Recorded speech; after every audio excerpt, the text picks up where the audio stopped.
शहर से बहुत दूर एक गांव था। उस गांव में एक बरगद का पेड़ था। उस पेड़ पर एक झूला लटका हुआ था, लेकिन कोई भी गांव वाला उस झूले पर बैठने की हिम्मत नहीं करता था। एक दिन घसीटा और उसकी पत्नी निर्मला सो रहे होते हैं। तभी उन्हें खिड़की से किसी के रोने की आवाज आती है। इस वजह से घसीटा की नींद खुल जाती है।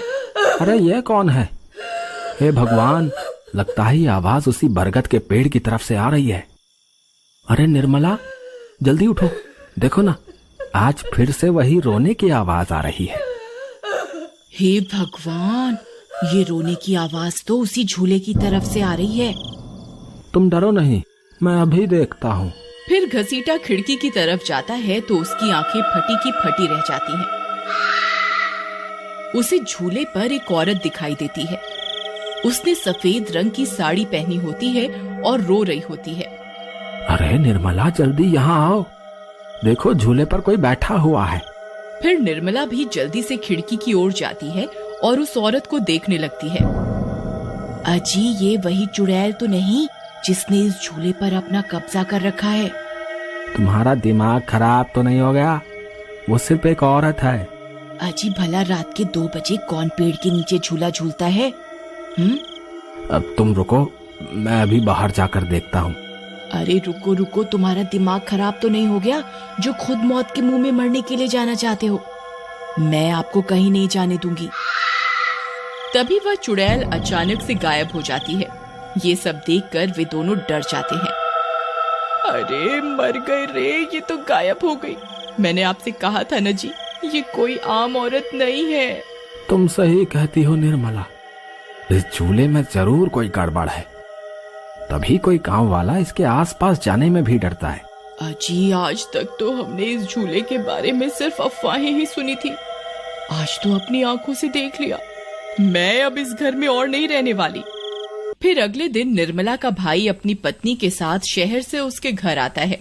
अरे निर्मला बहन, तुम कहाँ हो? अरे भाई, तुम आज तुम्हें अपनी बहन की याद कैसे आ गई? बस ऐसे ही बहुत दिन हो गए थे, तो मैंने सोचा अपनी प्यारी बहन से मिल लूं आज। फिर वे लोग पूरा दिन हंसी मजाक करके बिता देते हैं। और फिर रात होने पर, बबलू भाई, तुम नीलू के साथ इस कमरे में सो जाओ, हम साथ वाले कमरे में सो जाते हैं। और हाँ, तुम्हें किसी चीज की जरूरत हो तो मुझे बता देना। फिर इतना बोलकर निर्मला अपने कमरे में सोने के लिए चली जाती है। फिर कुछ देर के बाद नीलू की नजर खिड़की के बाहर उस झूले पर पड़ती है। अजी, इधर आइए, वो देखिए, वो पेड़ के नीचे एक झूला लगा हुआ है। हमारे शहर में तो ऐसा कहीं देखने को नहीं मिलता। चलिए ना, मेरा बहुत मन है झूला झूलने का। चलिए ना। अरे रुको रुको, अभी तो रात हो गई है, सुबह होते ही झूल लेना, अभी सो जाओ। फिर इतना बोलकर बबलू सोने चला जाता है, लेकिन नीलू उसी झूले को देखती रहती है। अजी सुनिए ना, चलिए ना, मेरा बहुत मन है। लेकिन बबलू नीलू की बात को अनसुना कर देता है और सो जाता है। फिर नीलू सोचती है, अरे ये झूला तो एकदम घर के पीछे ही है, मैं खुद ही चली जाती हूँ।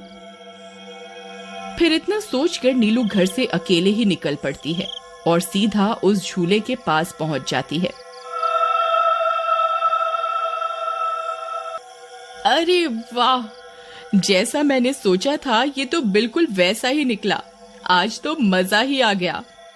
फिर नीलू उस झूले पर बैठ जाती है और झूला झूलने लगती है और गाना गाने लगती है। पंछी बनूं, उड़ती फिरूं मस्त गगन में, आज मैं आजाद हूँ दुनिया के चमन में।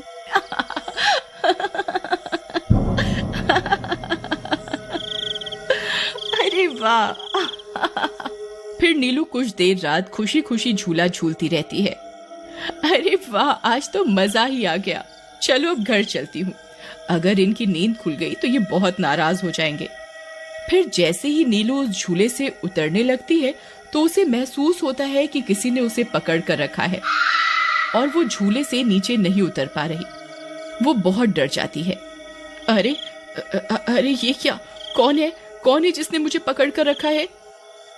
वो इधर उधर देखती है लेकिन उसे कोई दिखाई नहीं देता। अरे मर गई रे, मैं इस झूले से क्यों नहीं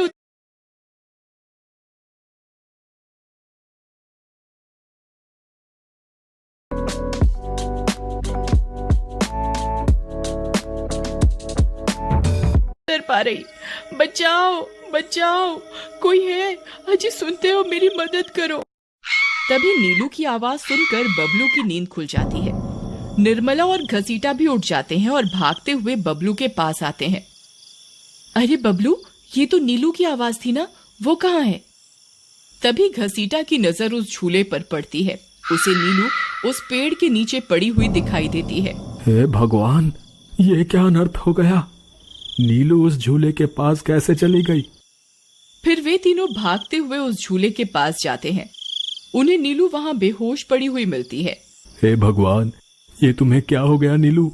नीलू, तुम्हें यहाँ नहीं आना चाहिए था। हे भगवान, अब क्या होगा? फिर वे सब लोग वापस अपने घर आ जाते हैं और सुबह होने पर नीलू को होश आता है। नीलू, तुम ठीक तो हो ना? आज के बाद कभी उस झूले के पास नहीं जाना। उस झूले पर किसी चुड़ैल का साया है। ठीक है दीदी, मैं आज के बाद उस झूले के पास कभी नहीं जाऊंगी। फिर रात होने पर सब सो रहे होते हैं। तभी नीलू की नींद खुल जाती है। उसकी आंखें लाल हो जाती हैं और उसके पैर उल्टे हो जाते हैं और वो घर से निकलकर झूले की तरफ चल देती है और झूला झूलने लगती है।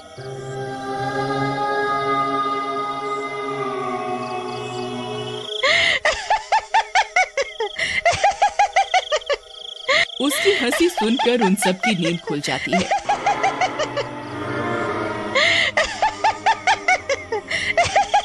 निर्मला और घसीटा भागते हुए बबलू के कमरे में आते हैं और नीलू को वहां ना पाकर परेशान हो जाते हैं। हे भगवान, अब ये नीलू कहाँ चली गई? फिर वे सब खिड़की से झांक कर देखते हैं तो उनकी आंखें फटी की फटी रह जाती हैं। नीलू झूला झूल रही होती है। अरे मर गए रे, ये नास मीठी तो फिर से झूला झूलने चली गई। अरे बेवकूफ बबलू, अपनी पत्नी को संभाल कर नहीं रख सकता क्या? देख, तेरी पत्नी आधी रात को कैसे झूला झूल रही है। दीदी, मुझे माफ कर दो। मैंने इसे समझाया भी था कि उस झूले की तरफ कभी मत जाना। अरे जल्दी चलो, हमें अभी नीलू के पास जाना होगा, कहीं कोई अनर्थ ना हो जाए। फिर वे तीनों भागते हुए उस झूले के पास पहुंच जाते हैं। ए नास मीठी नीलू, चल जल्दी से इस झूले से नीचे उतर। तुझे कल भी समझाया था ना, इस झूले की तरफ नहीं जाना। एक बार में समझ नहीं आता क्या?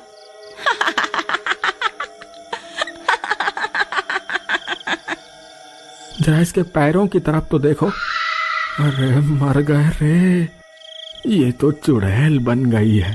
अरे मर गए रे, मेरी बीवी तो चुड़ैल बन गई। अब क्या होगा? अरे भागो रे भागो, सब अपनी जान बचाकर भागो। अरे मैं तो जीते जी विधवा बन गया। अरे मेरी बीवी तो चुड़ैल बन गई। फिर वे तीनों वहां से भाग जाते हैं। तभी उन्हें रास्ते में कुछ गांव वाले मिलते हैं। अरे घसीटा भाई, क्या हुआ? इतनी रात गए कहाँ भागे जा रहे हो? अरे भाई, इसकी पत्नी नीलू शहर से आई थी और रात को वो बरगद के पेड़ के नीचे बंधे झूले पर झूला झूलने चली गई। अब उस चुड़ैल ने उसके शरीर पर अपना कब्जा कर लिया है। हे भगवान, ये क्या अनर्थ हो गया? चलो हम सब मिलकर अभी वहां चलते हैं। फिर वे सब गांव वाले मिलकर वहां पहुंच जाते हैं। नीलू अभी भी झूला झूल रही होती है। ए चुड़ैल, बस बहुत हो गया। तूने हम गांव वालों को बहुत परेशान किया है। तेरी वजह से कोई भी रात को इस रास्ते से गुजरने की हिम्मत नहीं करता था, लेकिन बस आज तेरा खेल खत्म करके ही रहेंगे। चलो भाइयों, आज इस चुड़ैल को जिंदा नहीं छोड़ना बता रहे हैं। भाइयों, हमें इस झूले को इस पेड़ से काट कर अलग करना होगा। फिर कुछ गांव वाले खंजर से झूले की रस्सी तोड़ देते हैं। झूला टूटते ही नीलू नीचे गिर जाती है और चुड़ैल गुस्से में नीलू के शरीर से बाहर निकल जाती है। हे गांव वालों, ये तुमने सही नहीं किया, अब तुम सब मरोगे। भाई जल्दी से इस झूले में आग लगा दो, हो सकता है इस झूले के जलने से ये चुड़ैल भी मर जाए। तभी एक गांव वाला उस झूले को आग के हवाले कर देता है।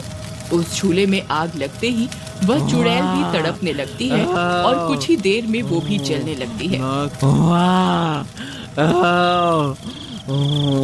मैं किसी को जिंदा नहीं छोड़ूंगी। अरे अरे मर गई रे गांव वालों, मैं तुम्हें जिंदा नहीं छोड़ूंगी। मैं वापस आऊंगी। फिर देखते ही देखते चुड़ैल जलकर राख हो जाती